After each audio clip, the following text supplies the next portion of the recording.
you today? I'm great, thanks. How are you? Of I'm great. Thank you so much for meeting with me today about the Beverly Hills Dog Show. I'm course, thank super you. excited. I think we all need a little bit of a pick me up right now, and I think this is exactly what we need. Um, One thing I wanted to mention right off the bat is you filmed this pre COVID, correct? Before the restrictions Absolutely. were in place? Okay. Yes, And I yes, think it was shot well before COVID. great. Okay. People should know that. So, what sets the Beverly Hills Dog Show apart from other dog shows? I think just what you said, Beverly Hills, right? When you think of Beverly Hills, you think of glamour, you think of stars, and of course, we go right for it. So we've got a red carpet and celebrities attend with their families. And I'm interviewing the stars of Hollywood and the stars of the dog world, and they're all colliding in one place. And it's a lot of fun. I was interviewing fashion icon Olivia Culpo this year, and star of The Office Brian Baumgartner, and all the way down to Doug the Pug, who is very famous on Instagram.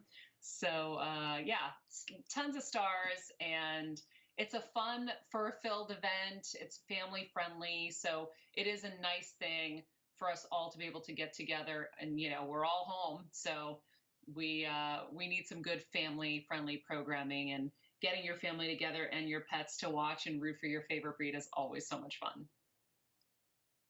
Now, since you're on the red carpet and you get a little bit of an inside scoop, are there any doggy divas out there on the red carpet? Um, you know, one could perceive them as divas. I perceive them as very focused on their job, right? So if I walk by and they don't want to jump on me and play with me, I'm like, they're focused. So it's all how you look at it. Now, did you have a personal favorite or maybe an underdog for this year's winner? I always root for the poodles and the Bijans and the shepherds because that's what I have. But the Bijans have the edge because I just live for their big white puffy fro that they have. It's the cutest thing in the world. And so, and of course, poodles right behind them because they always have these beautiful haircuts as well. So yeah, it's usually the Bichon for me. Nice. Now, I know that everything has been changing in the world so quickly since you filmed this. So, what are your plans for a watch party since we all can't get together? Will you be watching from home? Will you be doing some sort of Zoom watch party?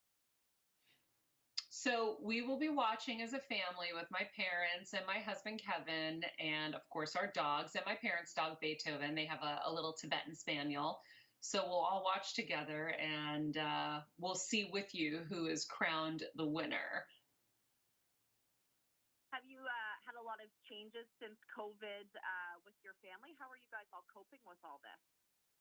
We're doing really well. It was a little scary in the beginning. And, luckily my mom, is dealing with cancer, and my dad's a type 1 diabetic. So my primary focus was keeping them safe and healthy throughout this. So we've been doing our, vitamin D3 and our zinc and our vitamin C, and making sure that we are keeping our immune systems as strong as possible, while taking all the precautions that we have to take by staying home. And my husband's been the forager who goes out and does the food shopping and such. And so, he's taking all the precautions, wearing his gloves and masks and stripping down when he gets home and not bringing in the dirty clothes into the house. So, yeah, it's such a surreal experience. Like I still keep pinching myself. Even this morning, I was outside very early, and I still couldn't believe what we're dealing with here. It's unreal.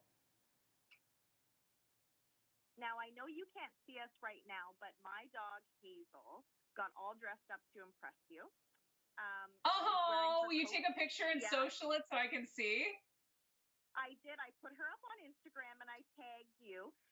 She Oh my had God, a I'm gonna look flower right crown now. on, but she took it off because she says flower crowns are so 2017. She's Oh wearing my God.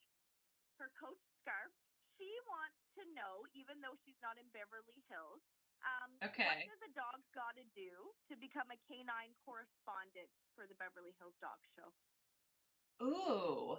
Well, I mean, we've never had a canine correspondent for the show. I mean, Winnie has been the closest to that by proxy, but we could work on it. I haven't seen the photo yet on Instagram, but once I see it, I can forward it to the good folks at Purina and see if maybe we can make something happen sometime. She appreciates that very much. Oh my God, I'm So dying to what see this picture. so what are you most excited about for this broadcast? Like, what is a moment for you that was one of the highlights of your experience with the dog show? For me, the highlight always is just getting to see all of these beautiful breeds compete. It is a sight to see dogs that, and breeds that you just don't see often, like an Afghan, or like a Tibetan Mastiff or whatever. I mean, we see such a small fraction of dogs every day. You're going to see your golden doodles and your labs and your golden retrievers and your poodles and your terriers, but some of these more unique breeds and not everyday breeds, they're really, really just beautiful and so fun to watch. So I know Bono won last year, and I love the name Bono. Any other dogs this year with celebrity names? There had to have been. I don't remember right now. I feel like the crisis literally just like deleted my brain. But I'm sure there were. It's just been so long. So if you could send out a message to everyone, speaking of the COVID crisis, dealing with this, just because I know you're quite an inspirational woman in the industry, what would be your biggest thing to help people stay positive? I think, I've been doing my podcast Better Together with Maria every day, live, to kind of give people a place to go where, we can express our fears, but also try to stay sane and try to find a way to stay positive through all of this. And one of the biggest things I have applied, and it was from Tony Robbins, who was on the show, is you can let the world feed your mind or you can feed your mind. And what you focus on, you will feel. So if we focus on the doom and gloom of the news and the heartache and the sadness, which is all there, we're going to feel that. And that's also going to lower our immune systems and make us more susceptible. So it's having a good balance of being, aware of what's happening, having empathy, but also at the same time trying to fill our minds with the most positive things so that we can hold a good energetic space in this world for positive things to come. Well, thank you so much for talking to myself and Hazel as well today. Thank you. We're so excited to see you May 17th, 8 p.m. NBC. Hazel's a little bit jealous she won't be on the red carpet, but hey, you never know. Maybe next year. Maybe next year, Hazel. Thank you so much. You're welcome. Thank you, Maria. Have a great day and be safe. Thank you too.